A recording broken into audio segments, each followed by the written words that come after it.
Hi viewers, political science MA PG దాంట్లో second subject Indian political system.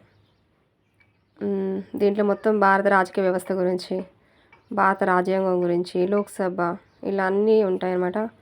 ప్రాంతీయ పార్టీలు ఇలా వీటికి సంబంధించిన ప్రతి ఒక్క క్వశ్చన్స్ ఉంటాయి అన్నమాట. దీంట్లో కూడా మనకు 70 marks, minimum 28 marks. Same to same first western politics లాగానే సబ్జెక్ట్ ఇందులో కూడా 4 ఆన్సర్ అటెంప్ట్ చేయాలి. ఈచ్ వన్కి 10 మార్క్స్ ఉంటాయి. అండ్ సెకండ్ బిట్ ఈ విధంగా ఉంటుంది: వలసవాదం, లోక్సభ స్పీకర్, రాష్ట్రపతి, ఇట్లా మానవ హక్కుల కమిషన్, కేంద్ర మండలి, మొత్తం పొలిటికల్ గురించే ఉంటుంది, రాజకీయ వ్యవస్థ గురించి. దీంట్లో వచ్చేసి 5 అటెంప్ట్ చేయాలి. ఈచ్ వన్కి 6 మార్క్స్ ఉంటాయి. దీంట్లో మొత్తం 30 మార్క్స్ మనం క్యారీ చేయొచ్చు. సో ఈ విధంగా అయితే ఇండియన్ పొలిటికల్ సిస్టమ్ అనే సబ్జెక్ట్ ఉంటుంది.